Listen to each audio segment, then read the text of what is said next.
diría que son prosaicos, hablando así, hablando muy vulgar, muy burdo, muy pedestre, muy charlatán, no se emplea esa terminología. Después de ello empezaron a salir las tomografías en función a detectores, de tal forma que los tomógrafos más básicos son aquellos que tenían 6 detectores, un detector en hora 12, otro detector en hora 6, en hora 3, en hora 9 y 2 detectores más asociados. Y con 6 detectores se le tomaba la tomografía al paciente y salía en tiempo real en menos de un minuto el estudio tomográfico. Eso eran los tomógrafos de 6 detectores. De ahí empezaron a salir los tomógrafos de 16 detectores, que es como los que tenemos en el Ramiro PL. Es como la que tiene actualmente la clínica Santo Domingo. Y ya son tomógrafos mucho más veloces. Al tener mayor cantidad de detectores, dan mejores imágenes, se pueden hacer mejores reconstrucciones. Entonces de ahí, disculpen ustedes.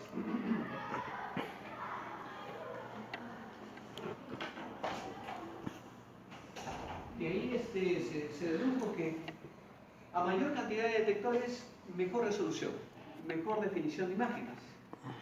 De ahí empezaron a salir pues, tomógrafos de 32 detectores, de 64 detectores, de 128 detectores. En el momento actual en nuestro país tenemos tomógrafos de 128 detectores. Por ejemplo, en el Rebagliati hay un tomógrafo de 128 detectores.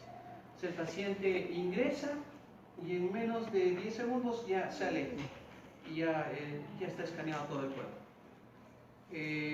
Acá en nuestra zona, en Huancayo, pues hay una clínica particular que tiene un tomógrafo de un solo detector. Y es como meterlo pues a una cueva, ¿no? Le dicen, la señorita le dice, tome aire, no respire, aguante ahí. Entonces, y por un momento quizás el paciente da un poquito de escozor en la nariz, o no sé, o no aguante el aire más de 10 segundos y salió mal. Nuevamente tiene que volverse a meter al tomógrafo y otra vez se vuelve a irradiar. Y entonces le genera más gasto, más irradiación, más si es una mujer joven que todavía no ha concebido, pues se está quemando sus folículos secundarios innecesariamente. O si es un bebé, uno de sus hijitos de ustedes, que le estén quemando los testículos, las gónadas en forma inadecuada, pues no sería justo, ¿no? Entonces, ¿qué es lo que debemos aprender como médicos? Número uno, que el mejor ecógrafo, el mejor tomógrafo, el mejor resonador, debería ser a la vanguardia. Por lo tanto, si es que le voy a tomar una tomografía a mi paciente, de preferencia tiene que ser un tomógrafo pues, mínimo de 16 detectores. No pues por economizar, es como lo que vulgarmente denominamos en el día a día.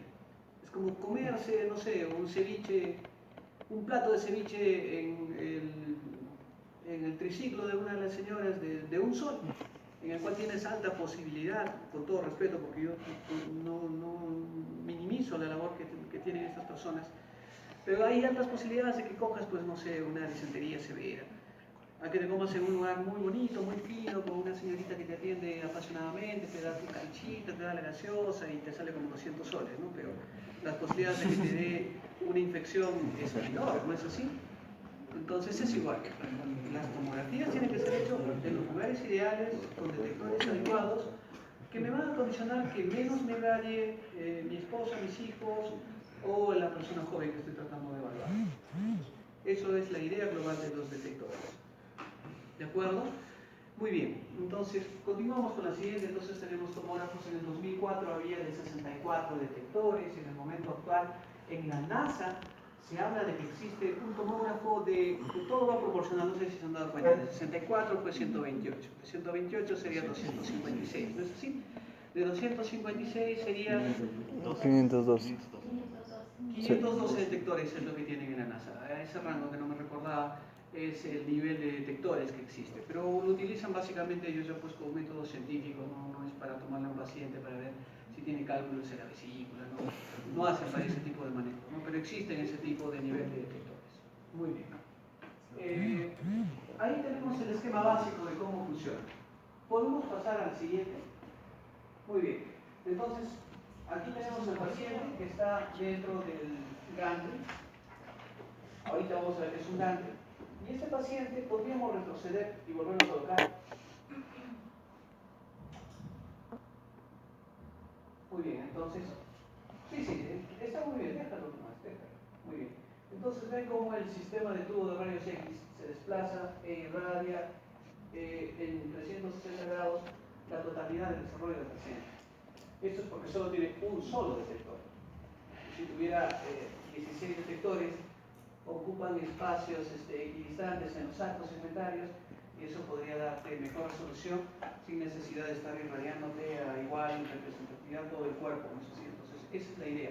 A mayor cantidad de detectores, menos irradiación.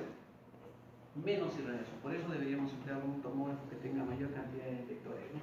En Logroña, por ejemplo, hay un tomógrafo de 128 detectores que lo utilizan más o menos, me refiero, para hacer tomografías unas 10 por día cada 2 días. 10 tomografías hacen cada 2 días.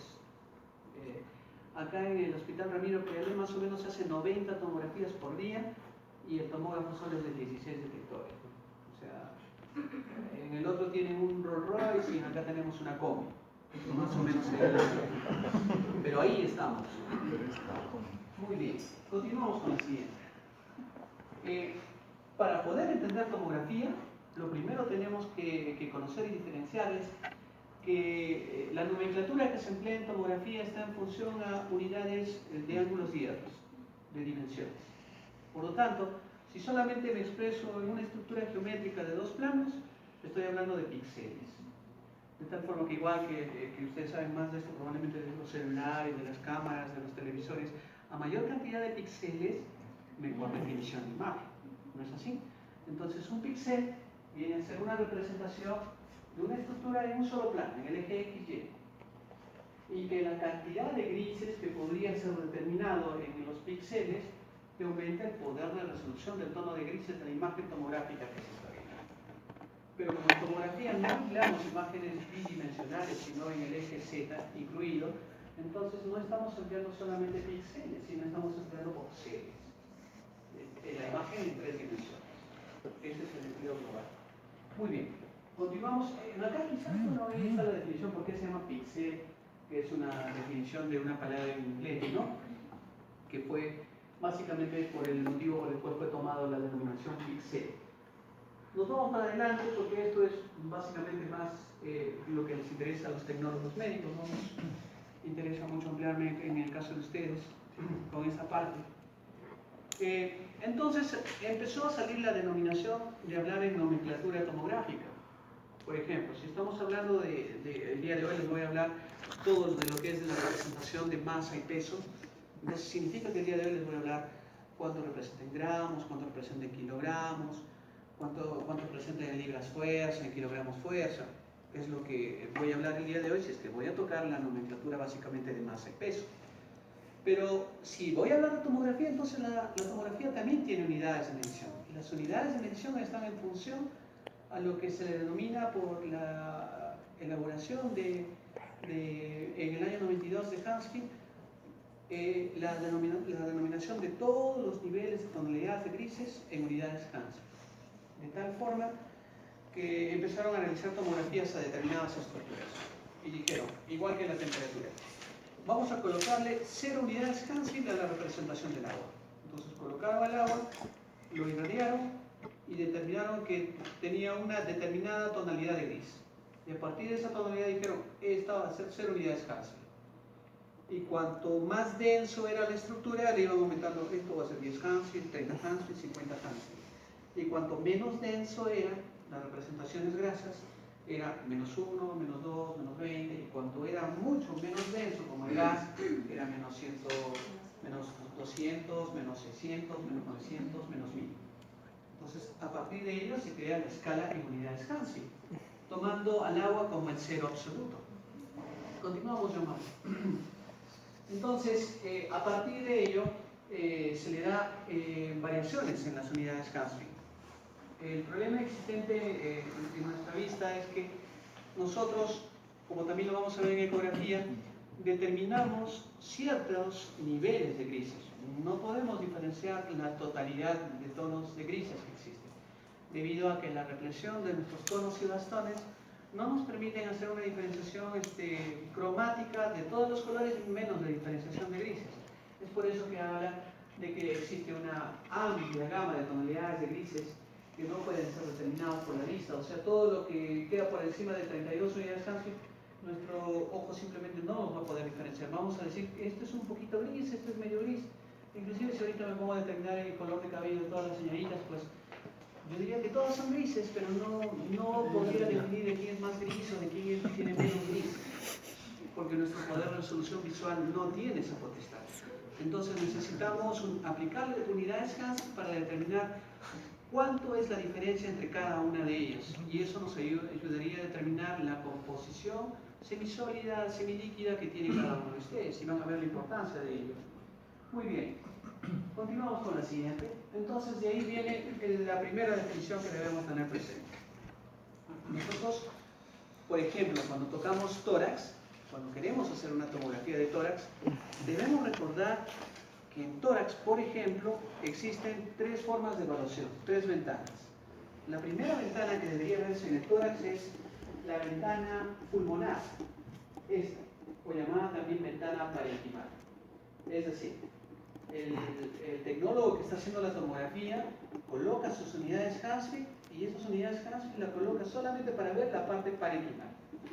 Y a eso se le llama ventana parenquimal o ventana pulmonar. Pero si aumenta mayor nivel de minamperaje a su sistema de radiación de tubos de rayos X que esté emitiendo, no se va a ver la parte pulmonar y se va a ver solamente la parte central. Y a eso se le llama ventana mediastínica. Entonces, con la ventana mediastínica, yo voy a poder diferenciar la aorta, las venas cava, los ganglios, el timo, la tiroides. Pero si utilizo la ventana pulmonar, con ella solamente básicamente voy a evaluar el parénquima pulmonar. Y si por ahí me dicen que quiero evaluar si hay fracturas en los arcos costales, entonces sí tengo que ver la ventana ósea. De tal forma que si quiero evaluar, en este caso particular, el pulmón, existen tres ventanas. La ventana parenquimal o pulmonar, la ventana mediastínica y la ventana ósea. ¿De acuerdo? Si quiero ver, no sé, abdomen, que es el capítulo donde estamos actualmente rotando con ustedes, porque tórax se hicieron el semestre pasado con el doctor Villar. Cuando se ve abdomen, ¿qué ventanas empleamos? Empleamos la ventana parenquimal, donde se ve el hígado, el riñón, el vaso, etc. Y luego tenemos la ventana ósea, para ver huesos. Ahí no hay otra ventana, básicamente dos ventanas. Bien, entonces eso lo vamos a ir aprendiendo en el camino. No se desesperen, no pienso transformarlos en tomografistas, pero al menos la idea global es que al menos comprendan qué representa cada tomografía, qué es lo que busco, ¿no? Que ustedes tengan la noción básica de saber, esto es el corazón, esto es el riñón, esto es un quiste, esto es un ganglio, esto es un cáncer. Esa es la idea global, de que ustedes al menos en esta primera fase puedan determinarlo. ¿Podemos continuar con el siguiente? Muy bien, entonces ahí viene entonces el empleo actual de la nomenclatura. La nomenclatura que debemos emplear en tomografía es, en rayos X, todo lo que es muy blanco se llama radiopaco. Y todo lo que es muy negro se denomina radiolúcido. Y lo que es intermedio se denomina de radiopacidad intermedia, es lo que empleamos habitualmente en rayos X. En tomografía, lo que es blanco se denomina hiperdenso. En radiografía utilizamos la palabra radio opaco, radiolúcido. En tomografía empleamos el sufijo, la palabra densidad. Entonces tenemos hiperdenso cuando es muy blanco, hipodenso cuando es oscuro, y si tiene una densidad intermedia entre los dos, se emplea la palabra isodenso. Pero siempre que empleo la palabra isodenso, tengo que decir isodenso con quién. Tengo que mencionar con quién lo estoy comparando. ¿De acuerdo? Entonces eso es siempre importante referir. Si uno dice la palabra isodenso, dices, bueno, esa estructura que me está mostrando es isodensa con los músculos, esa estructura es isodensa con la vejiga, la estructura es isodensa con el corazón. No es simplemente decir, esa estructura es isodensa, pero isodensa con quién lo estás comparando. En cambio, cuando te refieres a lo que es muy blanco, muy negro, tú puedes decir hipodensa o hiperdensa. ¿De acuerdo? Entonces ahí tenemos el aspecto global. Estos son los únicos colores que empleamos en tomografía. No hay otros colores en particular. Continuamos. Muy bien. Entonces de ahí salió las denominaciones que deberíamos conocer en unidades Hansen. De tal forma que si uno de ustedes se introduce en el tomógrafo, lo primero que vamos a observar es que el agua es considerado cero absoluto, entonces es 0 unidades Hansen. ¿Y qué color se ve el agua? Se ve de un color negro hipodenso. Y si yo evalúo la grasa es mucho más negro que el agua. Por lo tanto, la grasa debe ser -1, -2. Habitualmente el nivel de la grasa es hasta -120. Algunos autores consideran que es hasta -125. Entonces, para no entrar en confusión, en detalles, y no es que eso sea importante saberlo en un examen, pero la grasa va desde -1 hasta -125. No se olviden de eso. Y se los vuelvo a repetir porque todo lo que les repito es que creo que es importante y de alguna forma les puede venir en un examen. Y como creo que me corresponde tomar el primer parcial, entonces eso sería una pregunta importantísima. La grasa, su rango va desde -1 hasta -125. Significa que si yo veo una estructura de color negro y le sale -127 unidades Hansen, no es grasa. Debe ser aire. Porque dice que el aire llega hasta -1000, puede llegar a -2000 el aire, pero va desde -126 hasta -1000. Eso es el aire. ¿De acuerdo? Muy bien. Lo opuesto ocurre con las patas que tienen más densidad.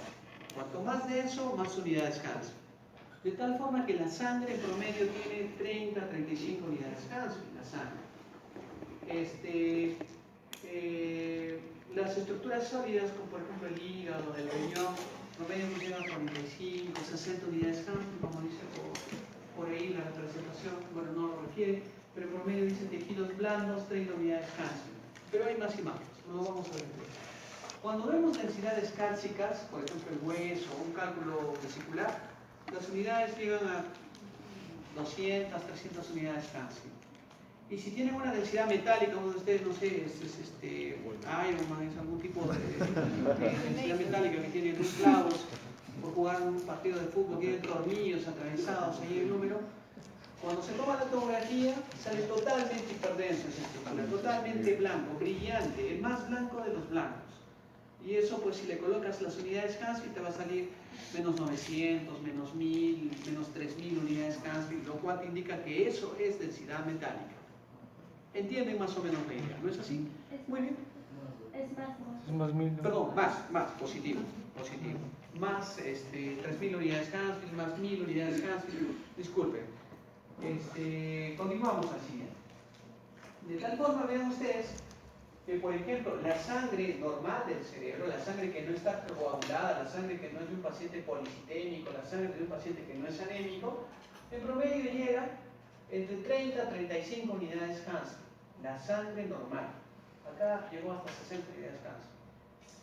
El líquido cefalorraquídeo en promedio tiene unas 5 unidades Hansen.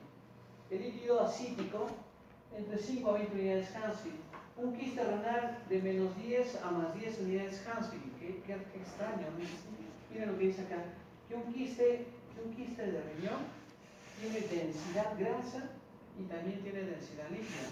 Se puede ir desde -10 a +10. Y la vesícula biliar en promedio tiene 15 unidades Hansen. ¿De acuerdo? Hasta ahí está claro. Entonces, de ahí podemos sacar un primer concepto.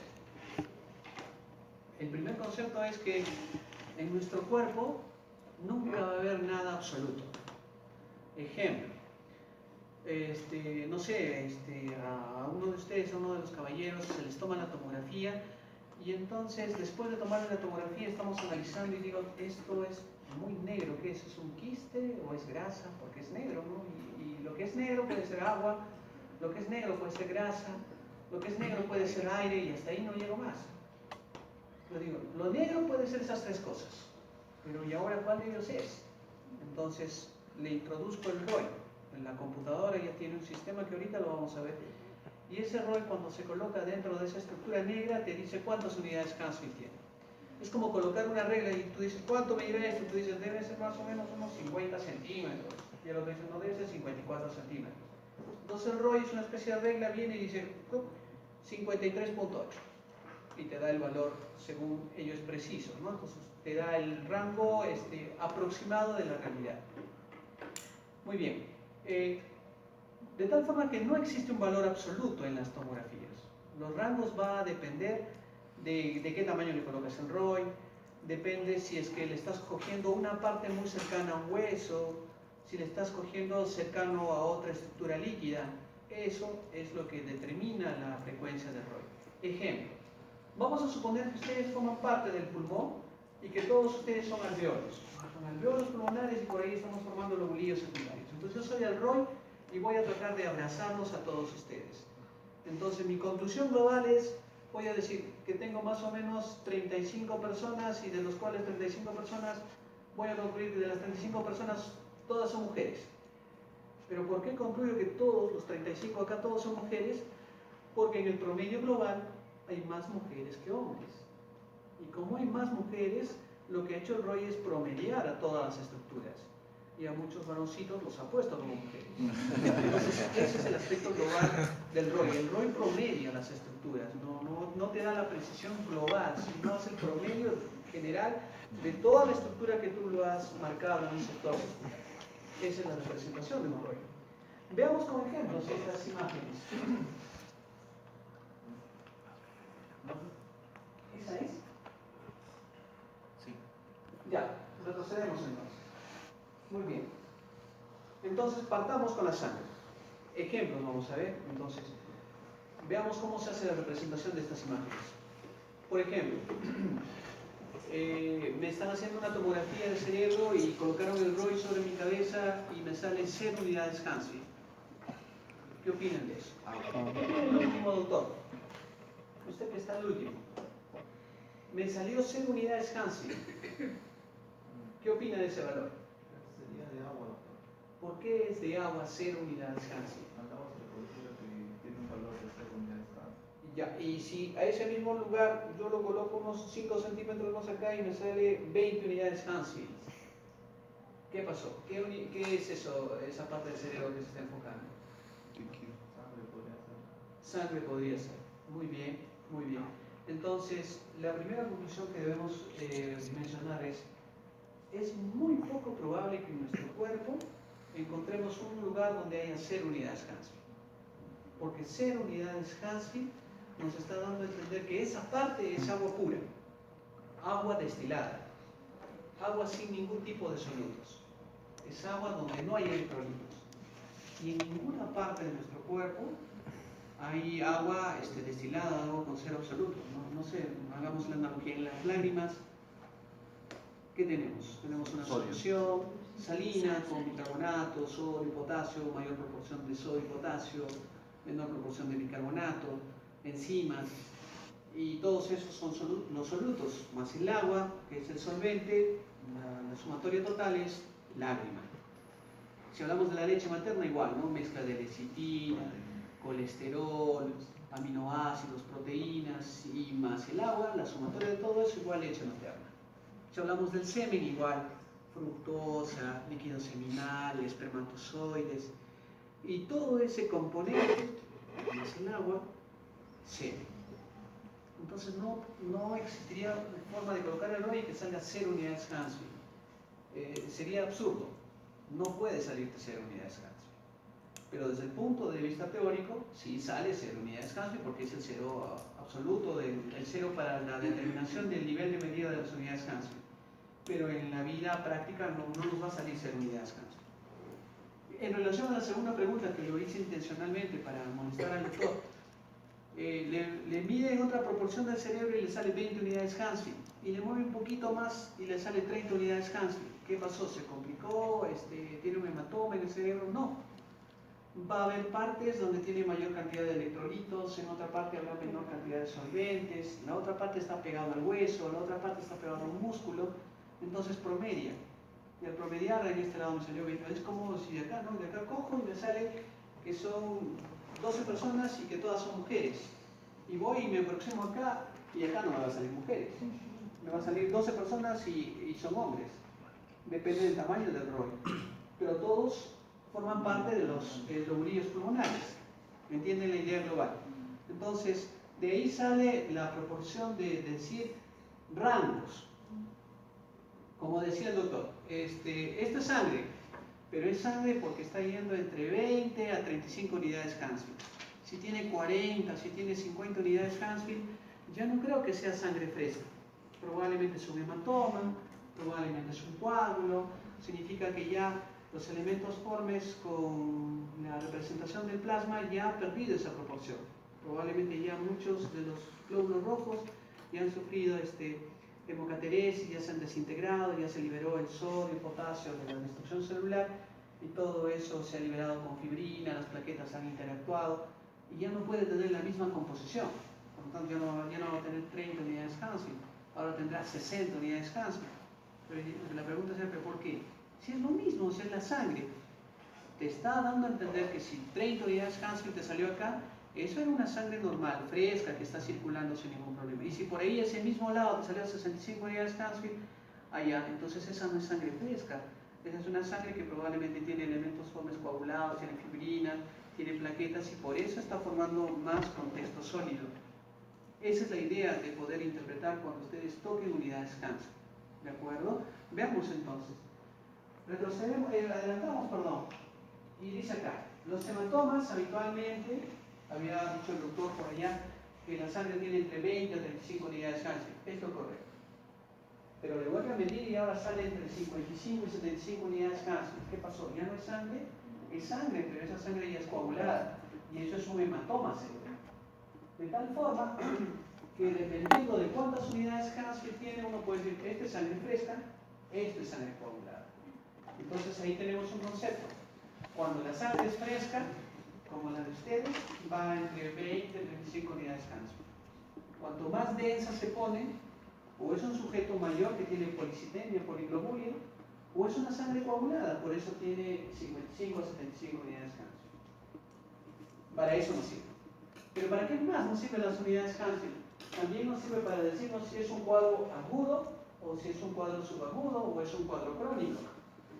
Ejemplo, cuanto más valor numérico tiene, indica que ese cuadro es recién acaba de tener el paciente un trombo. Cuando ya empieza a disminuir, yo sé que de 20 a 30 es lo normal, pero ahora tiene 55, entonces 55 es menos de 70, por lo tanto esto ya debe ser subagudo. Y si nuevamente empieza, yo le vuelvo a controlar a este joven que le han encontrado un aneurisma cerebral y que ha estado con signos de focalización, se le ha hecho su tomografía, y en la primera tomografía tenía imágenes hiperdensas, y yo dije, eso es sangre, porque la sangre es hiperdensa. Le puse las unidades Hansfield y me salió que tenía 80 unidades Hansfield, y dije, no, eso es sangre fresca, y por eso se ve con 80 unidades Hansfield. Después de 2 días le vuelven a hacer la tomografía porque el paciente está empeorando, y ahora ya no es hiperdenso, ahora es un poquito negro, es entre hiperdenso y hipodenso. Le coloco las unidades Hansfield y me sale que ahora tiene 55, 50, pero la otra vez estaba en 80. Significa que eso ya no es un cuadro reciente, que ya habrá sido hace 5 días, hace 7 días. Y si pasa un mes y lo vuelvo a ver y a mí nuevamente me toca y le hago la tomografía y el paciente se está recuperando, todavía está cojeando, tiene todavía su parálisis facial, le vuelvo a colocar las unidades Hansfield y ahora me sale 35, entonces significa que esa sangre ya no es fresca, sino que es sangre licuefactada, que ya no existe solamente elementos formes, todo ha sido licuefactado y estamos frente a un suero, que es lo que está dándole un aspecto tanto quístico y por eso tiene esas unidades de entre 20 y 30 unidades Hansfield como si fuera agua.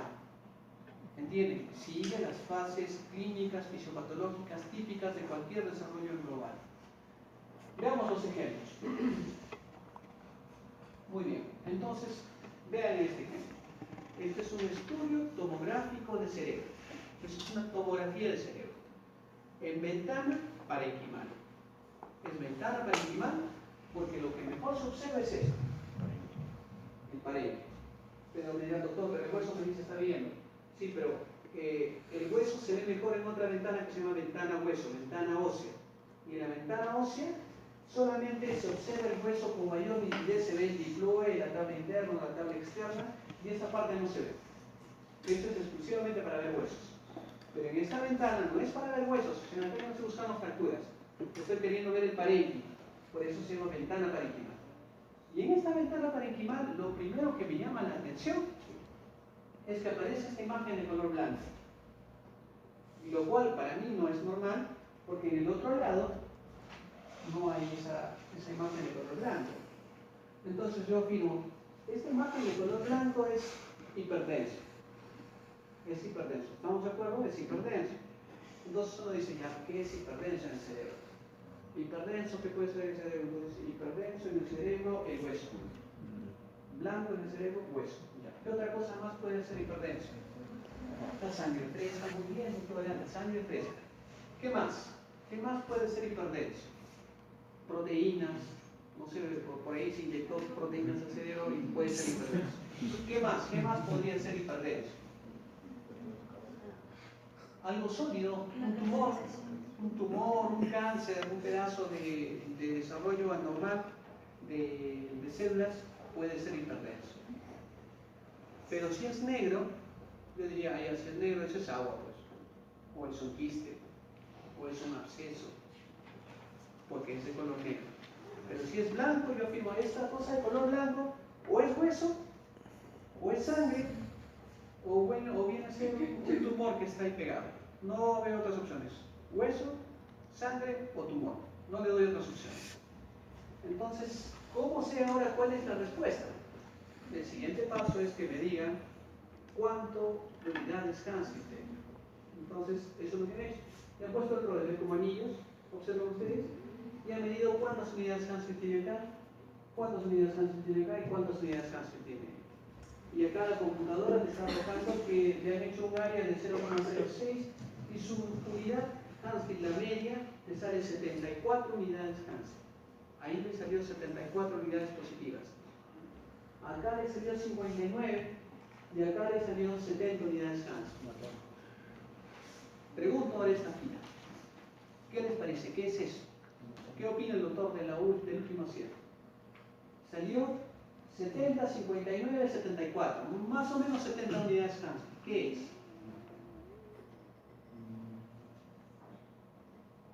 ¿Qué es con 70 unidades Hansen? Un hematoma, muy bien, es un hematoma. ¿Por qué no es, digamos, hueso? ¿Por qué no es hueso?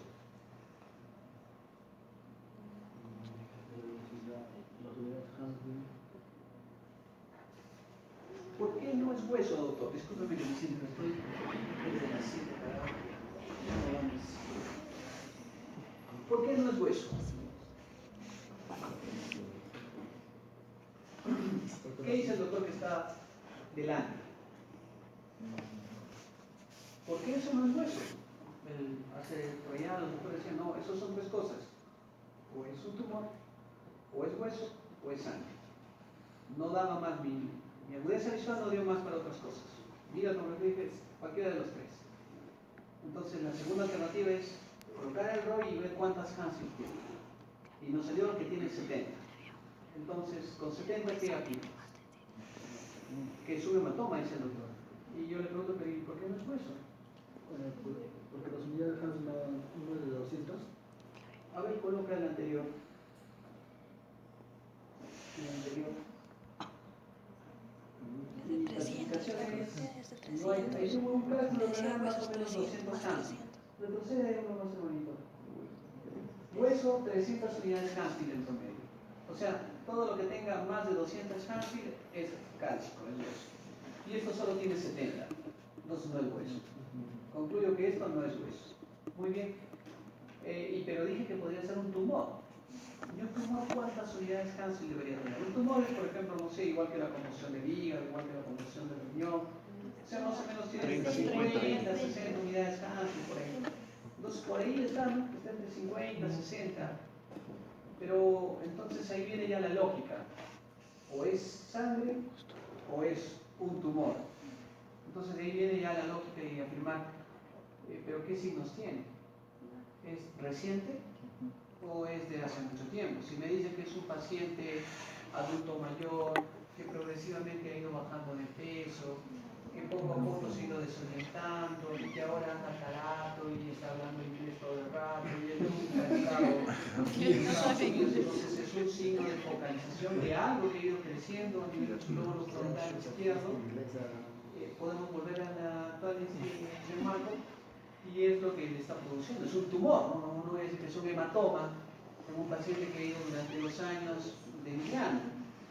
Pero si me dicen que es un paciente, no sé, de 45 años, que estaba bien, que en un momento entró a la casa a las 8 de la noche, llegó al trabajo y le encontró a su esposa calato como el vecino, le entró en un estado de shock, y terminó convulsionando y que ahora tiene esa imagen y no le dijo con cáncer, ¿no? Obviamente es un derrame cerebral por el cuadro hipertensivo que tuvo el paciente. Cáncer, ¿no? Muy bien, entonces, el primer paso es ver los colores. El segundo caso es medir las unidades Hansen. Y el tercero es relacionar los datos clínicos que están. Y en base a eso tú dices, es tal cosa. En este caso en particular, entonces tenemos una imagen hiperdensa en el óvulo frontal izquierdo que tiene 70 unidades Hansfield y que tiene el aspecto global de ser un área de sangrado. Un área de sangrado reciente, inclusive, porque está bien hiperdenso, no está con 70. ¿Qué opina, doctor, de usted que dijo sangrado? 70, ¿eso es de hoy día o de hace 3 días? ¿De hace una semana? 70 unidades Hansfield. Puede ser de 10, doctor. ¿Perdón? Puede ser de donde... Está en la diapositiva anterior, por eso te lo fastidio. ¿De cuándo es eso? De ahora. De ahora, ¿no? Porque el 70, 75 te habla de que es un sangrado reciente. 50 unidades Hansfield te dice que más o menos de hace 3, 4 días es subagudo. Y si saliera, no sé, de acá al mismo señor le volvemos a hacer la tomografía de aquí a 2 meses y esa imagen hiperdensa quizás ahora es negro total, hipodenso. Y no vamos a decir que tiene un quiste negativo, ¿no? Que el mismo señor que tuvo el derrame cerebral cuando encontraba a su esposa vuelve acá al mes y sale negro. No, señor, su cáncer ahora es un quiste negativo. No, pues no tiene criterio lógico. Debe ser esa área de sangrado que ha sufrido reacción inflamatoria, todos sus glóbulos blancos, los macrófagos han interactuado, se han comido todos los hematíes degradados, se han consumido la fibrina y todo ha sido degradado a suelo fisiológico y es por eso que ha quedado lo que le llamamos aguarija. Aguarija en su tomo y ha formado una formación sacular quística que indica el recuerdo de que ahí hubo área de sangrado. Esa es la idea global, o sea, relacionar el contexto. ¿De acuerdo? Muy bien. Veamos esto. No, acá les estoy tapando las señoritas, disculpen ustedes. Muy bien. Pero así como podemos observar áreas de sangrado, también podemos observar calcificaciones, y las calcificaciones también son blancas, jóvenes. Vean ustedes lo que sucede con este ejemplo. Acá dice, los acúmulos de calcio que se localizan en el cerebro también pueden tener variaciones, y habitualmente pueden tener de 60 a 125 unidades Hansfield, y pueden ser confundidos con sangrados o con áreas de hemorragia. Entonces, ahora viene otro concepto. Veamos el ejemplo. Entonces, ahora tengo una imagen en el cerebro. Vamos a preguntarle ahora al doctor de la siguiente fila, del último. ¿Qué le parece esta imagen? Más o menos así uno debe decirlo. Le enseño para que usted lo diga el siguiente con mayor detalle. Así como decimos radiografía de abdomen simple, en incidencia frontal, en decúbito frontal, la cual muestra tal cosa. Igualito. Acá sería tomografía cerebral en ventana parenquimal, la cual muestra una imagen blanca, pero yo ya no voy a decir blanca, voy a decir una imagen hiperdensa en la parte central del cerebro. Si sabe usted el área de la ubicación, enhorabuena, pero si no, no estoy evaluando, solamente quiero que se oriente y le diga una imagen hiperdensa ubicada a nivel del, a ver dónde está esto, es el ventrículo lateral, está ubicada más o menos en la representación del valle silviano, aquí está el valle silviano, en el óvulo temporal izquierdo, en relación probablemente a, ¿qué? Un sangrado. Sangrado. Entonces ahora dígalo todo desde el inicio y diga, en relación a sangrado. Es una imagen hiperdensa. Tomografía. ¿No? De testículo. De cerebro. En la parte. En ventana hueso. En ventana parenquimal. En ventana parenquimal. En corte coronal. Sagital. Axial. En corte axial. Muy bien. Le digo para que no se olvide nunca. No busco Hacemos el tema. Estudio tomográfico de cerebro en ventana, parenquimal, en corte axial, el cual muestra una imagen hiperdensa. ya, yo estoy quemando porque aquí está la respuesta, por eso estoy tratando de bloquearlo y que no busquen, está quemando medio posibilidad. El cual muestra Una imagen hiperdensa. hiperdensa, ya, en relación probablemente a sangrado. sangrado, ya. Entonces está muy bien, hasta ahí opinamos todos, es un área de sangrado. Entonces, ahora la duda es, pero bueno, le cuento que este paciente es un paciente joven de 45 años que ha ido descompensándose lentamente, ya lleva como 10 años. Entonces, como 10 años atrás este señor tenía dificultades para olvidarse algunos elementos en particular. Después de 2 años ya empezó a olvidarse, su memoria anterógrado fue variando. En el momento actual ya se olvida hasta de lo que ha hecho el día de ayer, ya se olvida de que está casado, pero lleva 10 años de enfermedad. Entonces, 10 años de enfermedad y este es un sangrado reciente agudo, no nos encaja, ¿no? ¿Qué haría en ese caso? Medimos.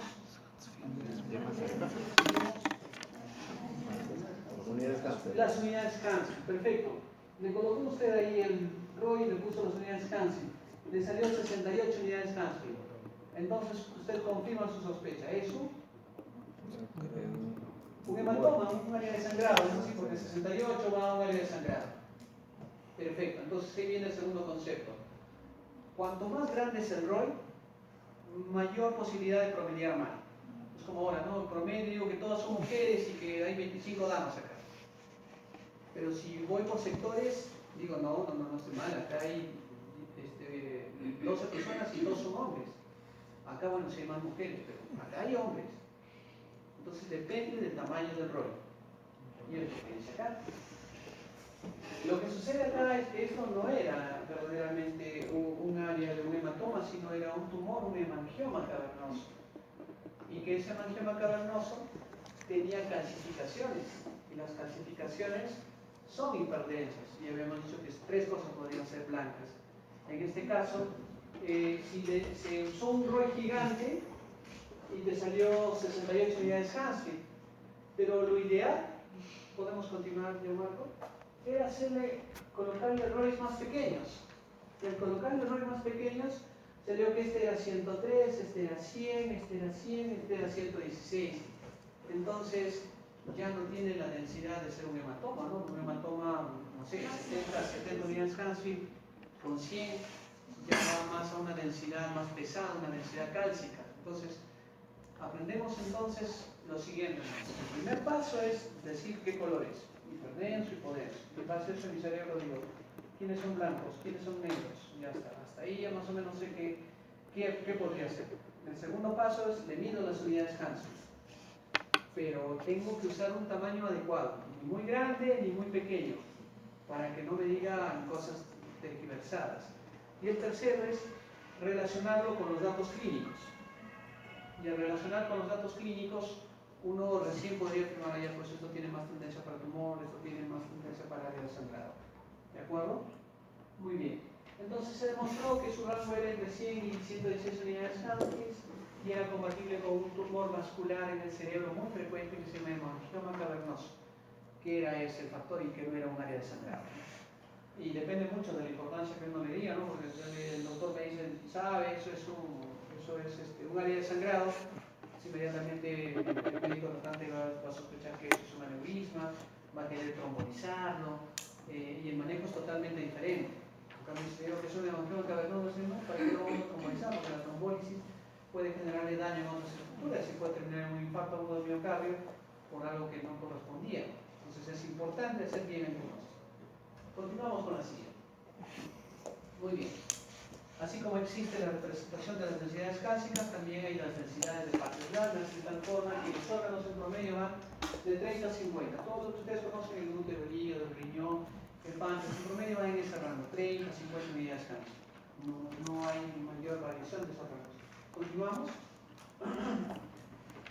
Y el agua, como habíamos dejado en referencia cáncer no hay 0 unidades cáncer. Va de 5, ahí refiere a 10 unidades cáncer, pero en promedio puede llegar hasta 20 unidades cáncer sin ningún problema. Por ejemplo, les hago un ejemplo global. Son las 8 de la mañana y la señorita se va a tomar, la doctora se va a tomar su tomografía a las 8 de la mañana, sin haber orinado toda la noche. Se va a tomar su tomografía y veo una vejiga totalmente distendida. Le tomo sus unidades Hansfield, me salen, no sé, digamos 25 o 28 unidades Hansfield. 25 o 28 unidades Hansfield. Y después de una semana, la señorita se va a Sahara, se va al desierto de Nazca, a Caracas, y se pierde con su enamorado. Decepcionada, estuvo perdido 3 días, no tomó nada de líquido.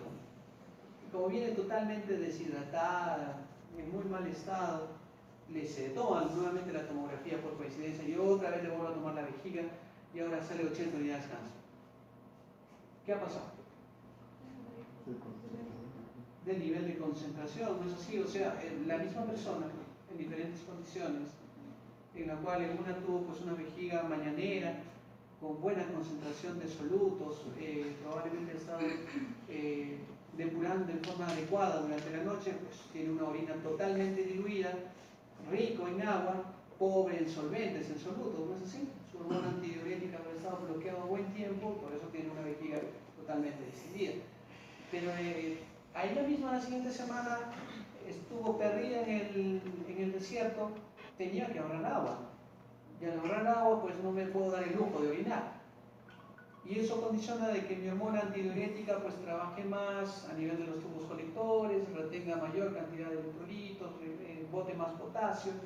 Y al botar más potasio y retener más sodio para mantener la volemia, hace que sea una orina sumamente concentrada, con poca concentración de solvente, alta concentración de solutos, alta concentración de potasio, amonio, y por eso es que es una orina hiperconcentrada.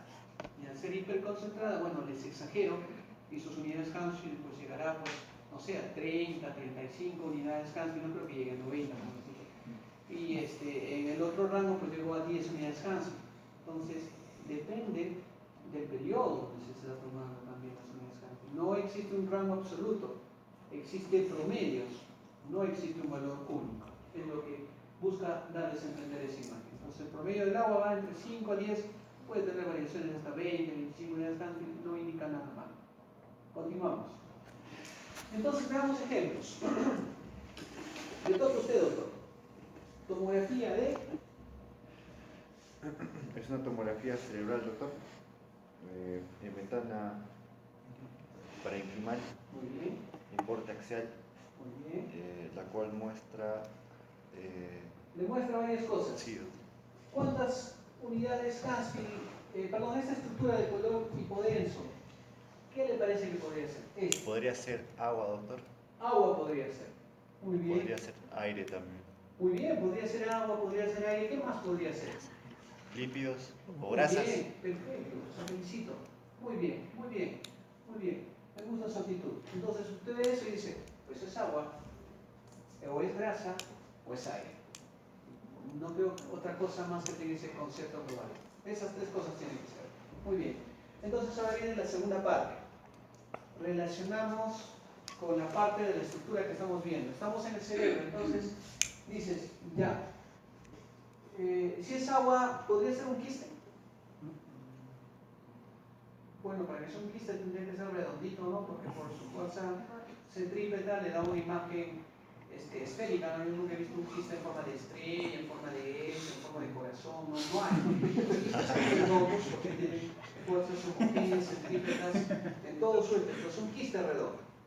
Y esto no es redondo, entonces no es un quiste. La segunda opción, ¿puede ser grasa? Sí, puede ser grasa. Pero grasa metido en este espacio. ¿Qué espacio es? ¿Te recuerdas? No es obligación saberlo. Es un ventrículo.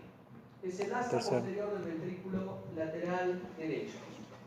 Y como es un ventrículo, significa que en su interior, ¿qué cosa hay? Líquido cefalorraquídeo. Entonces, la alta posibilidad, que si yo estoy seguro que esto es líquido cefalorraquídeo, que esta, la composición tiene que ser agua. Midió las unidades Hansfield y salió 6.57. Está bien. Confirma mi sospecha, es agua. Es agua. Muy bien. Continuamos con usted, doctor, que lo ha hecho muy bien. ¿Y esto qué le parece? Este espacio de acá. Es hipodenso.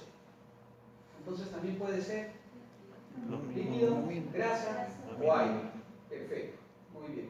Entonces, antes de ver las unidades Hansfield, relación y digo, esta parte se aparece al otro lado, porque esta parte aparece a este lado, entonces son los ventrículos. Este espacio hueco aparece en este espacio hueco, sí, entonces es un cerebro viejo en el cual su espacio aracnoideo es bien amplio. Y al ser un espacio aracnoideo amplio hace que por acá también circule agua. Entonces, yo sospecho que debe ser agua. Pero como no estoy seguro, mejor meter las unidades Hansfield. ¿Cuántas unidades Hansfield arroja? 8,71. Entonces es agua, es líquido cefalorraquídeo.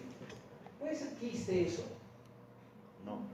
Bueno, un quiste, estamos haciendo referencia nuevamente, pues tiene habitualmente una forma ovoidea, redonda, esférica, ovalada, pero bien difícil que un quiste tenga una forma irregular, entonces debe ser un espacio aracnoideo. O sea, este es un cerebro viejo, así es el cerebro viejo de las personas, sus surcos y suturas son bien pronunciadas, y al ser bien pronunciadas deja un espacio negro que viene a ser el líquido cefalorraquídeo. Cuanto más viejo nos pongamos, más aumenta el espacio, ese espacio negro, más aumenta el espacio negro.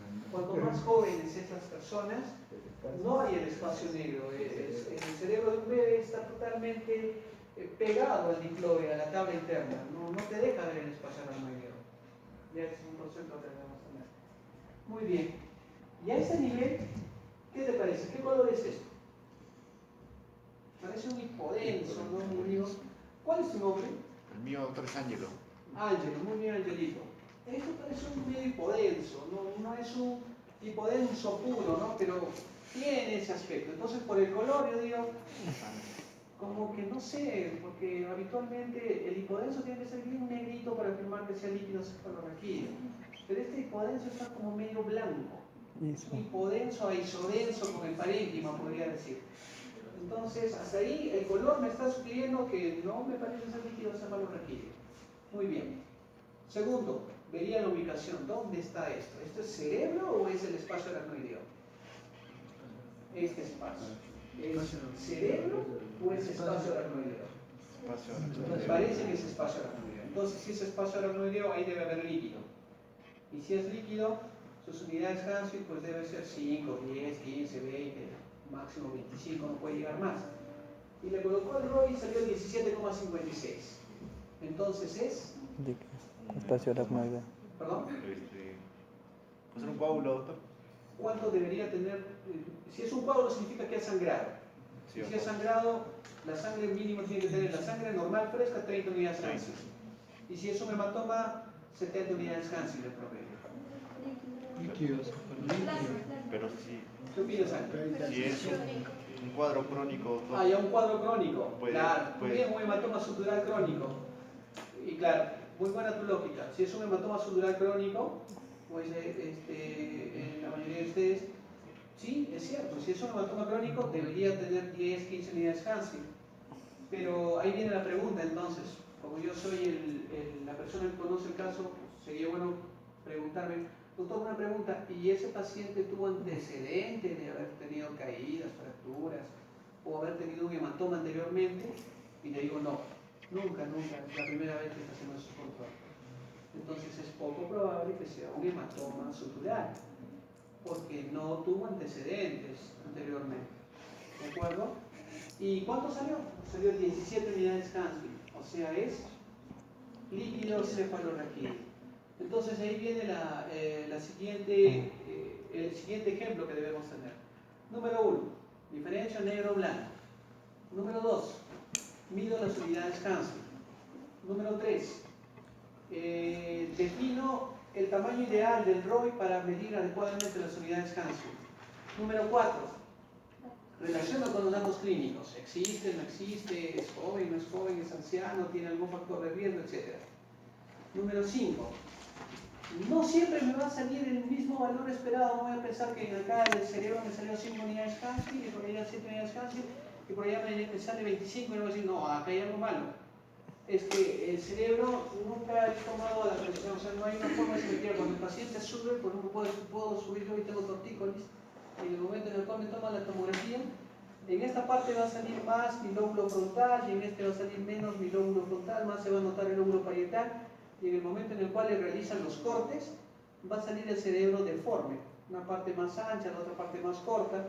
Entonces cuando se mide las unidades Hansfield, va a ser el promedio, es como si de acá, ¿no? Como les dije, de acá cojo las señoritas, son damas, cojo de acá, son todos varones, pero ¿y si quiero coger así? ¿Y si cojo de este lado? O sea, o quiero coger solo este lado. Vean ustedes, de la forma como quieras coger tu ROI, tu angulación, te salen diferentes valores. No siempre te va a salir un mismo rango de valores.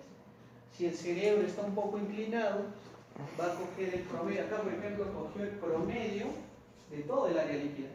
Pero aquí está cogiendo parte del área líquida, pero parte del parénquima cerebral. Y por eso le está aumentando sus unidades Hansfield. Pero no indica que está mal, sino le está promediando porque está dentro de los rangos, porque más o menos hasta 20, 25 es lo normal. Es lo normal. ¿De acuerdo, jóvenes? Entonces, eso también viene a ser una parte del espacio aracnoideo normal conservado. Pero muy interesante la posibilidad de que también podría ser un hematoma subdural crónico si es que no nos están dando ese antecedente. Muy bien, continuamos. Perdón. Y ahí sí hematoma subdural crónico, ¿no? Porque sí nos habla del accidente. Felicitándonos si estaban haciendo trampa. Qué pendejo.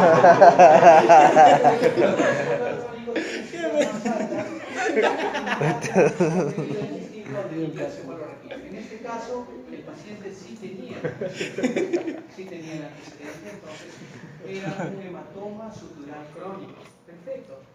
Ya dije, bueno, estos chicos están muy bien. Continuamos con el siguiente. Bien, entonces el siguiente ejemplo. Entonces, ahora diferenciar grasas.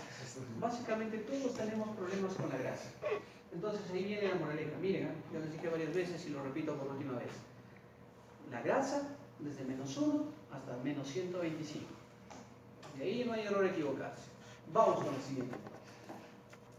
Entonces ahí les preguntan. Y preguntamos sobre el chico de la siguiente fila, el último de la siguiente fila. Dígame, doctor, esa imagen de color negra señalada con la flecha de color rojo, ¿qué le parece? Pero desde el inicio, ¿no?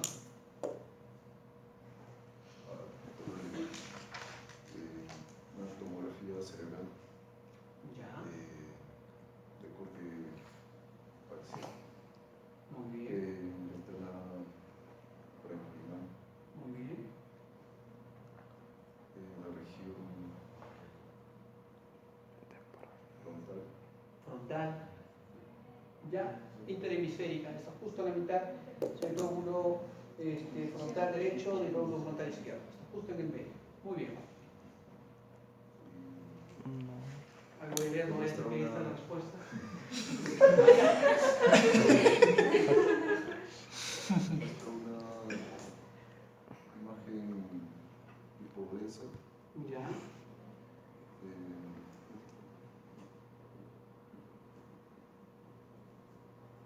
hipodensa, en relación a sangre.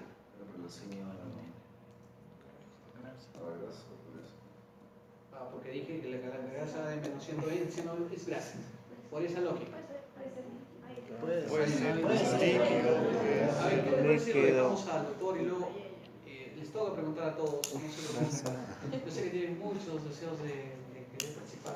Ya les vamos a preguntar al resto. ¿Qué opinan? ¿Por qué es grasa? Susténteme, ¿por qué es grasa? Hemos ido así de poquito y cada vez ha sido más. O sea, la lógica, ¿por qué podría haber grasa? No me imagino un pedazo de lipoma en el cerebro, no sé. ¿Por qué grasa? Más que nada por el color, o sea. Bueno, el color puede ser agua y también puede ser aire. Grasa. Yo diría que ahí, viendo esa imagen, en primera diría agua, aire o grasa. Claro. No doy más. Ya. ¿Cuál es el segundo paso entonces? Ya les enseñé paso 1, paso 2, paso 5. Díganme ustedes ahora. Ahí la unidad. La unidad. Pascal de...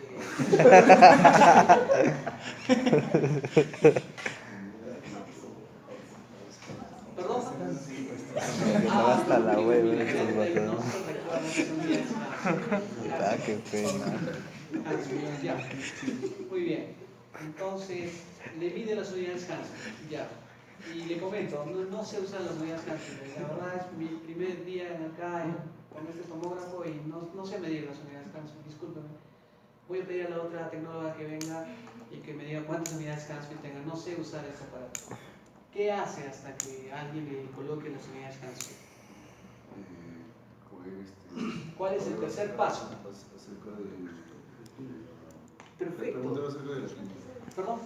La clínica.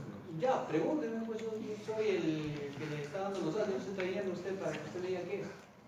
¿Qué me va a preguntar para que construya su clínica? Los antecedentes que he tenido. No tiene ningún antecedente, es un chico joven, atlético, deportivo, jugador, juega hasta las 11 de la noche y no toma una gota de alcohol. Hay que leer en Coxtra.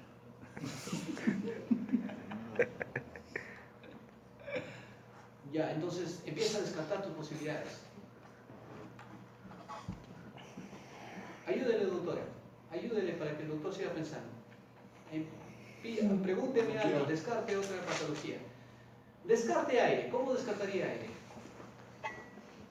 La pregunta sería, ¿el cerebro tiene aire? Bueno, en algunas cabezas huecas sí, pero...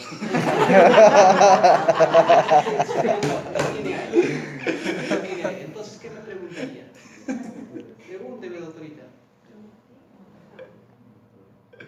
No puede ser, la agarré. Volvemos al doctor. ¿Qué me va a preguntar? Quizá haya tenido un traumatismo. Ya, no es un jugador de fútbol y no se cayó, no se golpeó. Ni de cabezazo, nada, tranquilo. Es más, él vino a hacerse la tomografía a solicitud de su enamorada que le dijo, te quedas dormir en la noche, no trabajas bien en la noche. Y se vino a hacer la tomografía porque su enamorada tiene un tumor en el cerebro. Y se le encontró encima. O sea, vino obligado por el enamorado. Entonces, ¿descartas tu molécula de aire? Ya, perfecto, descartamos aire, no me parece trauma. Muy bien. ¿Cuál queda? El quiste, el líquido, porque tu otra posibilidad era agua. Y entonces si es agua, líquido cefalorraquídeo, o sea, nada, es normal. Pero es un quiste medio raro, ¿no? Porque está como encapsulado y por aquí está cerrado, vean que es blanco y se cierra. Entonces es bien raro ese quiste, bien raro. La posibilidad es que quede como grasa, ¿no es así? ¿No, doctor? La posibilidad es que quede como grasa o básicamente líquido cefalorraquídeo. Más con todo lo que le he dicho, atlético, jugador, parece que ese es un sujeto totalmente sano. Le colocamos la siguiente mano. Le midieron las unidades Hansfield y salió, no veo, menos 36 unidades Hansfield. ¿Qué le parece?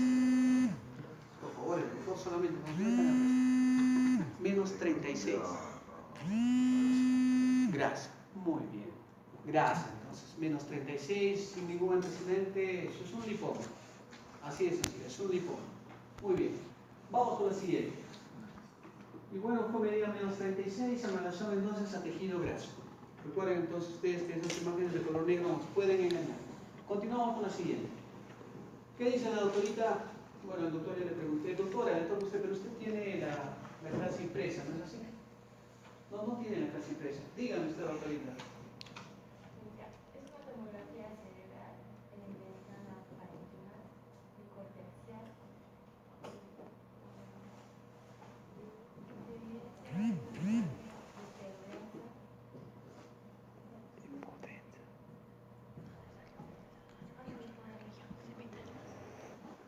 Ya, tomografía cerebral ventana parenquimal y cortexial con presencia de formación impodensa de forma redonda, casi ovalada, ubicada en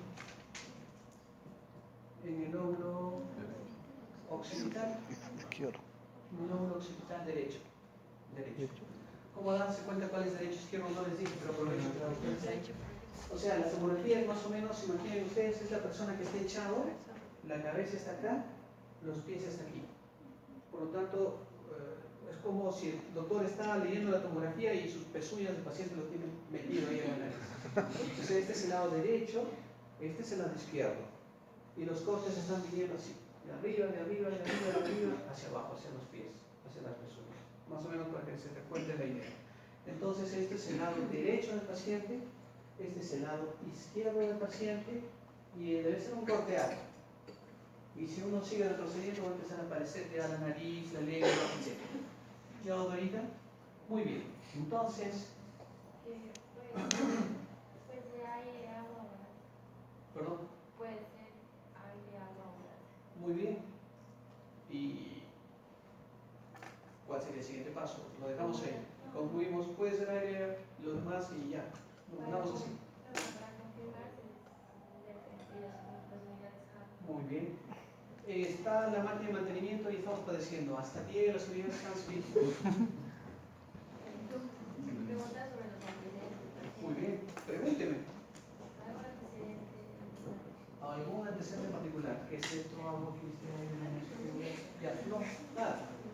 Igual que el anterior. Un método atlético que cursa con cefaleas en la noche. Permanentemente cursa cefaleas tipo punzada en la región occipital. Es tipo opresivo y ha notado que el dolor es mucho más frecuente posterior a su regla. Le viene su periodo menstrual y más dolor de cabeza. Y ha notado también que más dolor de cabeza tiene cuando le acentúan las intensidades de luces, le pone más rojo intenso, blanco intenso, su cefalea es intensa. Se somete al calor y el dolor es intenso. Por eso el neurólogo le pide la tomografía de cerebro y le ven esa imagen negra. ¿Ya? Y hasta ahí hay algo más que debe preguntarle, porque usted tiene en el cerebro aire, grasa y líquido. ¿Cómo descarta su aire? Perfecto, no hay traumatismo, entonces evidentemente no es aire. Nos queda entonces grasa y agua. Colocamos el siguiente ya, Marco. Nos salió, no sé cuánto dice. 103. ¿No distingue? Menos 103. Menos 103, doctorita Lina.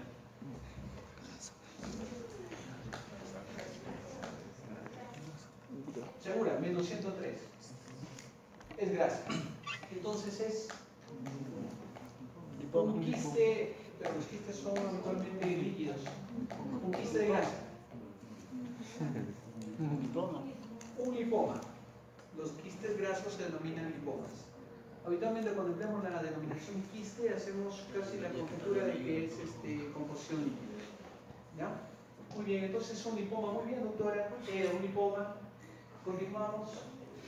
Igual, era otro lipoma. Muy bien, vamos con otra más. Igual ocurre con el aire, pero la diferencia del aire es que sus densidades son menos de menos 126. Continuamos. Por ejemplo, acá. Si le colocas el ROI a este nivel, que es la representación del semen senoidal, te va a salir menos 800, menos 1000, acá te salió menos 971. Significa que es aire. Si le colocas el ROI a este nivel, ¿qué dice la doctorita que está al lado de la doctorita que está acá?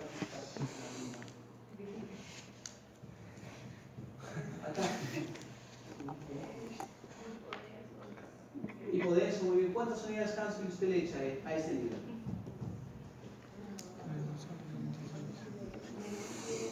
Menos 100. ¿Qué opina la doctora que está delante del doctor? ¿Cómo se llama usted, doctor? ¿Perdón? Esther. ¿Cuántas unidades Hansfield le echa? Utilicen su lógica. 90. ¿Por qué 90? Menos 150, o sea, eso es aire. Menos 150 es aire. ¿Qué opina la doctora que está anterior? Menos 120.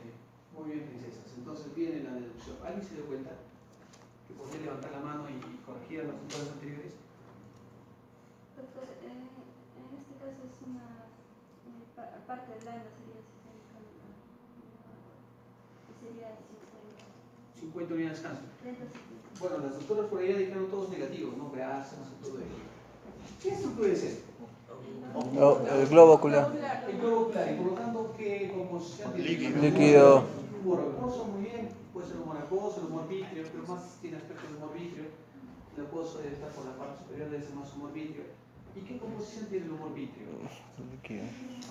Líquido. ¿Y si es líquido, cuántas unidades Hansky le da? Entre ¿Le das densidad de aire que vengo a la doctora? ¿Le das densidad de grasa? Debe tener pues 10, 20. 15. ¿Le das densidad de partes blandas? Que es 45, 50 unidades Hansky. ¿O le das unidad líquida? Líquida tiene que ser. Pues tiene que tener, no sé, 20 unidades Hansky, quieren ustedes, más o menos en ese rango de acuerdo. Densidad de aire. Y acá, esto es lo que se denomina el nervio óptico, a los músculos extraoculares, y todos ellos están rodeados de grasa. Y eso es lo que se denomina la grasa intraconal. Ahí ustedes así, menos 110, no, menos 110, menos 115, toda la composición grasa, ahí debe ir. Y en cambio en este espacio que se llama celdas mastoideas, Aire. muy bien, y por lo tanto está en menos 810. Menos 810. Muy bien, ya han entendido la idea. Vamos con la siguiente imagen. Entonces ahí está la representación y ahí tenemos ejemplos. Muy bien. La representación de la grasa intraconal, menos 89 unidades Hansky. La representación de las celdas esfenoidales, menos 975, densidad aire, densidad grasa. La representación de las celdas mastoideas que salió, menos 930, densidad aérea, densidad gaseosa.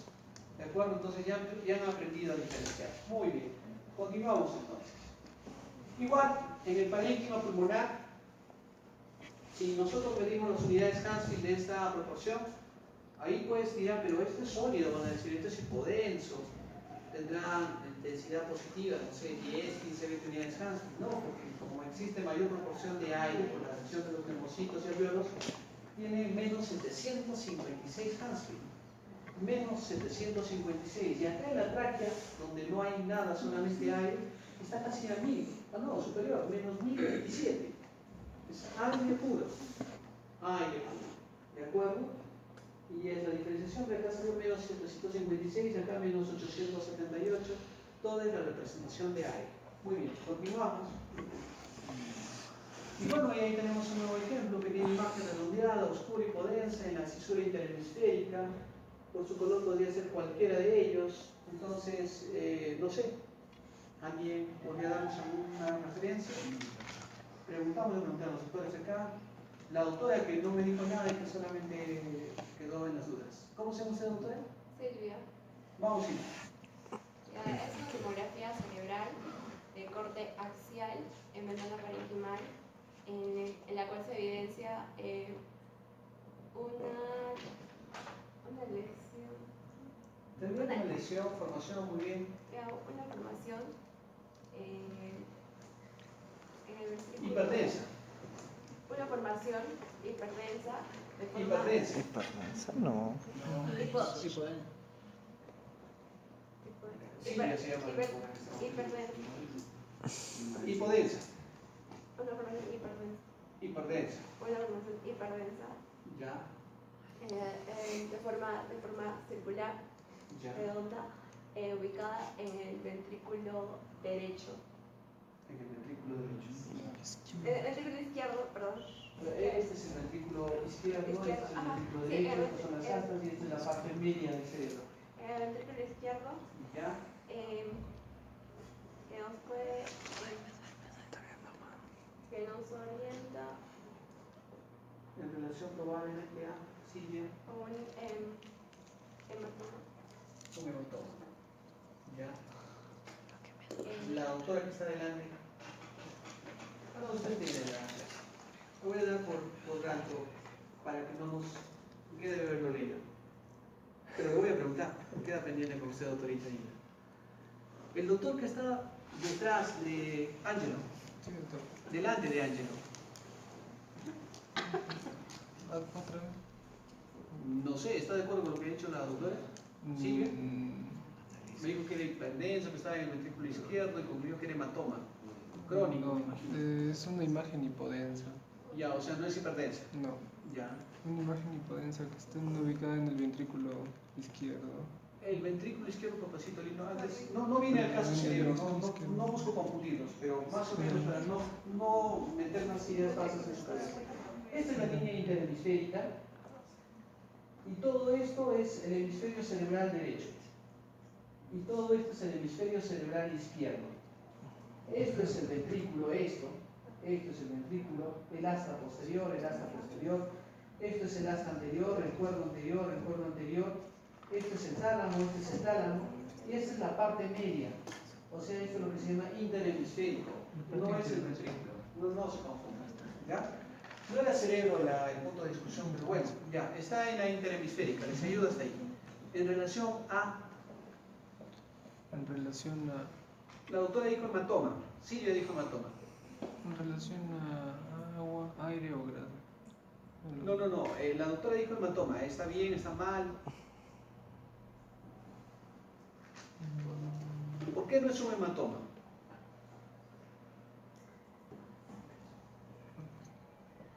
Por la densidad. Porque hay tres tipos de hematomas. El recientito que es hiperdenso, el hiperagudo que es 75 de Haskell, el que está medio blanquito, más o menos 55 de Haskell, y el otro que es crónico, como decía la doctorita, es negro y mide pues menos de 55 de Haskell. Porque, bueno, salió una lesión de varios días. ¿Perdón? Una lesión de varios días. No. Debería haber antecedente de que hay una Hay lesión. una lesión. Ya. No lo hay. Entonces descartamos que sea Un hematoma crónico. ¿Y para usted le parece que eso es?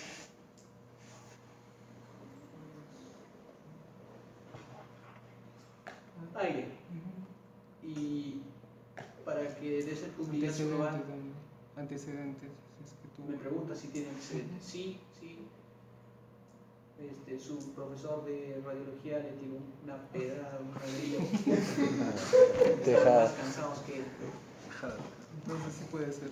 Puede ser. Un neumoencéfalo, entonces sería la respuesta. ¿Ya? Es muy cierto, es muy probable. Y entonces la respuesta era aire, ¿no es así? Colocamos la siguiente. ¿Qué fue en este caso? Y las unidades cáncer salieron menos 202. No era grasa. Era aire. Y sí tuvo un accidente que no se recordaba hace mucho, tuvo un accidente de tránsito. Y eso explica la posibilidad de que... Doctor, yo me estaba refiriendo a la... Yo estaba refiriendo a la de interrogación. Ya, sí. Te voy a dar la oportunidad en la siguiente, sí. Muy bien. Ya perdiste. Lo que quiero es que comprendas estas ideas. ¿Ya? Está muy bien. La única forma de aprender es competir. No hay forma de que yo me encierro solito y yo solito. Tienen que competir. Cuando compiten, a veces ganas, a veces pierdes y eso te estimula a que la siguiente sea más hábil. ¿Ya? Continuamos, la siguiente. Bueno, entonces esto ya los hemos visto, las características del hematoma. Continuamos, esto lo hemos hablado. No estamos retrocediendo porque pareciera que esto ya lo hemos tocado de cuánto varía el hematoma. Continuamos entonces. Ya, viene la siguiente parte. Y con esto concluyo para no cansarnos, porque deben estar muy cansados de eso. Dentro de la tomografía, la primera parte de la tomografía, lo que hace el tecnólogo que le toma al paciente es, por ejemplo, quiere hacer la tomografía del cerebro y antes de hacerle la tomografía así en multicortes, lo primero que le hace al paciente es le toma una radiografía coronal o frontal que se llama SCALP. Y si quiere ver el tórax, lo primero que hace es le toma una radiografía frontal de tórax y a eso se le llama SCALP. O le quiere hacer una tomografía de abdomen y le toma una radiografía de abdomen simple para ver dónde está la lesión, para poder colocar bien su colimador y tomar muy bien la tomografía. Entonces esa tomografía, esa radiografía previa se llama SCALP o escanograma, el SCALP view. Ponemos la siguiente, es eso. ¿No? Por ejemplo, acá le quiere hacer una tomografía de tórax, abdomen y pelvis, entonces lo que le hace es una reconstrucción inicial y a esto se le denomina SCALP o escanograma. Es la primera imagen que se forma en un tomógrafo. Continuamos. Ello es el gantry, lo que les hacía referencia a mis jóvenes amigos. Acá el paciente está siendo metido en este túnel y en este túnel en el interior están los detectores, los 16, 32 detectores están ahí girando alrededor del paciente y el paciente cómodamente echado. A esto se le llama, a este túnel se le denomina gantry. ¿Sí? Ahí está escrito, gantry. Muy bien, continuamos. Ya hemos hablado de lo que es un pixel, que es un voxel, continuamos. Cómo se ve la representación de los píxeles, voxeles, ya lo hemos definido, continuamos. Y ahora viene cómo se procesan las imágenes. Una vez que uno toma la tomografía, las imágenes pueden salir en cortes gruesos o en cortes delgados. De tal forma que las imágenes que son tomadas en corte axial, como decía el doctor, tomografía en corte axial, son una reconstrucción primaria. En cambio, si yo quiero ver esta misma imagen en corte sagital, en corte coronal o en otra modalidad que se llama volumen rendering, eso se denomina reconstrucción secundaria. Es decir, la base, cuando el paciente se mete al tomógrafo y toma los cortes axiales y sale en el procesador solamente cortes axiales, eso es la reconstrucción primaria. Pero cuando yo quiero mirar la lesión y no me ubico, el doctor decía, pero parece sangre, no parece sangre, y o será grasa, entonces antes de poder confundirme, porque no sé si está en el ventrículo lateral o si está en la parte media del cerebro, entonces, ¿para qué verlo en axial si también lo puedo ver en coronal o lo puedo ver en sagital? Entonces, para ello, antes de solamente afirmar algo en un corte axial, mejor también lo reviso en coronal y lo veo en sagital y digo, es tal cosa. Usted dice que no es el ventrículo, para mí es el ventrículo porque lo he visto en coronal y sí está en el ventrículo. Y para ello tendrían que hacer las reconstrucciones secundarias. Para eso se emplea ese término. Continuamos. Entonces, cuanto más gruesos son los cortes, la imagen se ve menos nítida. Cuanto más delgados son los cortes, la imagen es mucho más nítida. ¿De acuerdo? O sea, si quieren ver una tomografía de pulmón y ustedes quieren ver un pequeño tumorcito que recién estaba apareciendo en el pulmón, entonces, si yo les realizo cortes grandes, miren, justo lo tengo en la tetilla para que ustedes me entiendan la idea. En la tetilla, acá en esta representación, ahí tengo un tumor. Entonces yo sospecho con mucha cautela de que este paciente tiene un tumor en el pulmón, un paciente anciano, fumador, que está bajando de peso, para mí es un tumor. Si le pido la tomografía y le hago la tomografía y empiezo a escanearlo y lo hago cada 5 milímetros, 5 milímetros corto, 5 milímetros corto. Y justo cuando me toca la tetilla lo paso por debajo y tomo 5 centímetros, 5 milímetros y corto. Significa que cuando se vean las tomografías en corte axial, esta parte no va a aparecer, porque el corte lo he hecho muy grande, muy grueso. Entonces lo ideal es hacer cortes finos. Y cuando uno hace cortes finos, ya la tomografía, lo que decíamos que antes se llamaba TC, TAC, TEN, ya recibe un nombre que se denomina TECAR, tomografía computarizada de alta resolución, TECAR le llaman.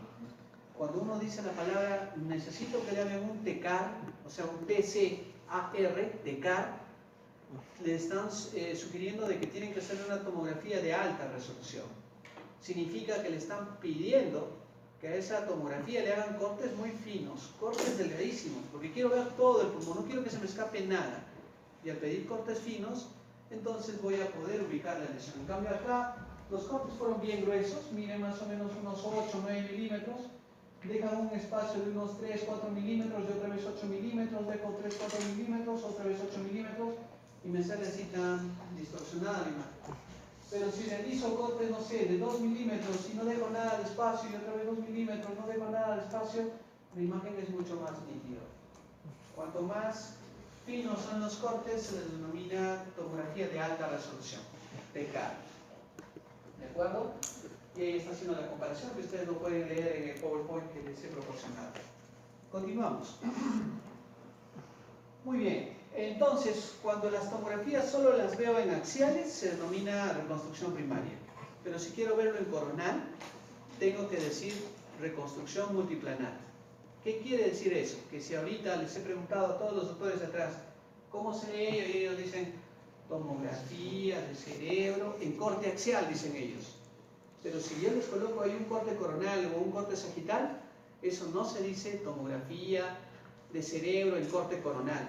No se dice eso en coronal. No puedo decir tomografía del cerebro en corte sagital, porque eso ya es una reconstrucción, es un reprocesamiento, es un MPR, es una reconstrucción. Entonces, cuando les muestren tomografías en coronal, en sagital, ustedes dicen tomografía de cerebro en reconstrucción coronal, o en MPR coronal, o en reconstrucción sagital. Eso está dando a entender, ya entendí. O sea, solamente es cortes axiales y luego lo han modificado y por eso me están presentando en coronal. Y eso tiene una razón, no es que quiero complicarles de términos, sino que tiene un sentido lógico que lo van a ver más adelante. Entonces, cuando están solamente en axiales, tomografía de cerebro en corte axial, tomografía de pulmón en corte axial. Pero si los colocan en coronal, en sagital, en oblicua, eso ya son reconstrucciones secundarias y uno dice tomografía de cerebro en reconstrucción o en MPR coronal, o en reconstrucción multiplanar coronal, en reconstrucción multiplanar sagital. ¿De acuerdo? Continuamos. Entonces, esos son MPRs. O sea, esto es una tomografía de abdomen, pero no es una tomografía común y corriente, es una reconstrucción. Significa que al paciente le hicieron en axiales, pero ahora me están mostrando en coronal porque no la identifico, la lesión en axial, y por eso tengo que pedirle en sagital y en coronal. Eso es la representación de MPR, son reconstrucciones. ¿Continuamos? Y también, así como hay reconstrucciones, también hay reconstrucciones curvas, como esta. Puedo seguir la trayectoria de toda la aorta desviada y eso se le denomina MPR curvos. ¿Continuamos? Y esto quizás es lo más hermoso de la tomografía. Para mí, como radiólogo, a mí lo que me encanta más es la tomografía.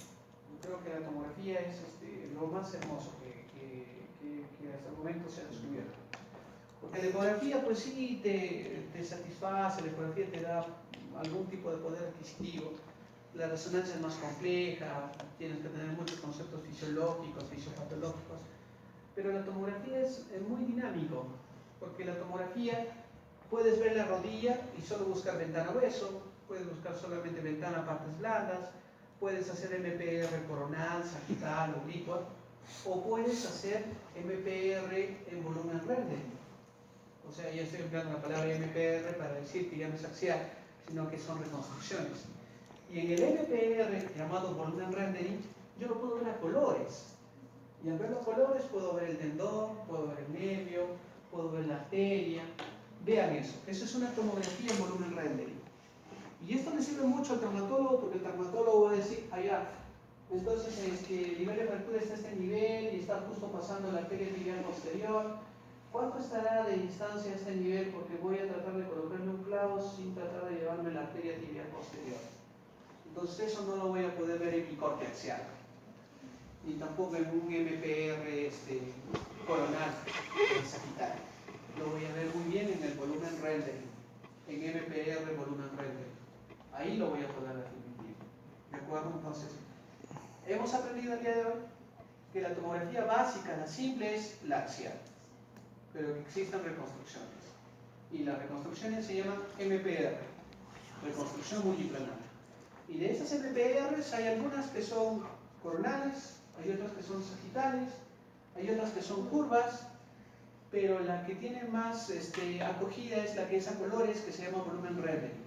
Y el volumen rendering sirve para diferenciar las estructuras con diferentes tipos de tonos. Continuamos.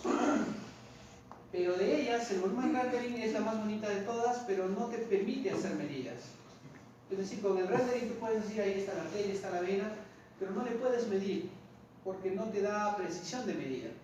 Las precisiones de medida tú tienes que hacerlo en la reconstrucción axial, en la reconstrucción primaria. Ahí es donde uno debe medir de aquí a acá hay 8 centímetros, de aquí 4 centímetros. Y vamos a ver la razón por la cual eso es importantísimo. ¿Continuamos? Por ejemplo, acá tenemos la aorta y acá se ha formado un aneurisma. Y lo estoy viendo en esta reconstrucción, en este MPR que es volumen rendering. Ahí este se llama volumen rendering porque está a colores.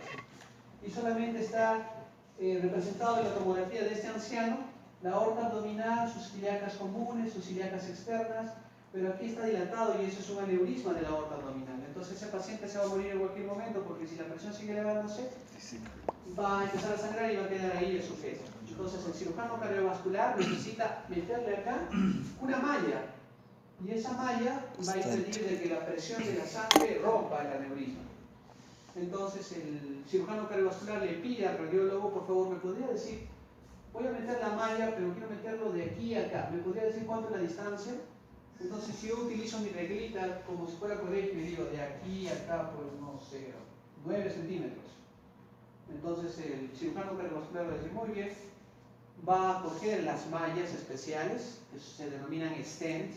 Un stent más o menos de este tamaño debe costar más o menos $15,000.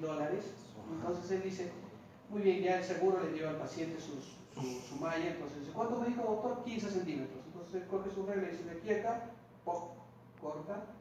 Y en el momento de sala de operaciones, por la arteria femoral le va introduciendo un tubo, llega a la arteria ilíaca externa, la ilíaca común, y introduce el tubo de 15 centímetros, el stent, la malla. Pero como lo ha medido en volumen rendering, 15 centímetros solamente va a quedar en este espacio. Y va a quedar un hueco acá a la mitad. Entonces, va a haber un error porque ha gastado más de $15,000 para una malla que no le ha servido. Entonces, cuando quiero ver la lesión, cuando quiero ver dónde está la lesión, utilizo el volumen render. Pero si quiero medir exactamente cuánto es la distancia, a qué distancia está de la arteria renal, a cuánto está de la ilíaca, no hay que medirlo ahí. Hay que medirlo en la reconstrucción en blanco y negro, en la axial, en la coronal, que se llaman reconstrucciones secundarias, ahí deberías medirlo. Pero si quieres verlo más bonito, más colores, el volumen render. ¿Está claro la idea? ¿Continuamos? Bueno, igual, con el rendering pueden ver todas esas estructuras con diferentes colores, con diferentes aspectos, como les había referido. ¿Continuamos? Vean ustedes cómo se puede diferenciar la aorta, la vena cava inferior. Continuamos, todas las bondades. Con el volumen rendering, miren ustedes, pueden ver el nivel de fractura, cuánto el hueso está deprimido, pueden observar el polígono de Willis, pueden observar el seno venoso longitudinal, todas las cosas que puede hacer la tomografía. En el momento actual les permite diferenciar todas las estructuras en tomografía. Continuamos. Bueno, eso era el concepto global de la representación de la clase de... No sé si hasta ahí hay alguna pregunta.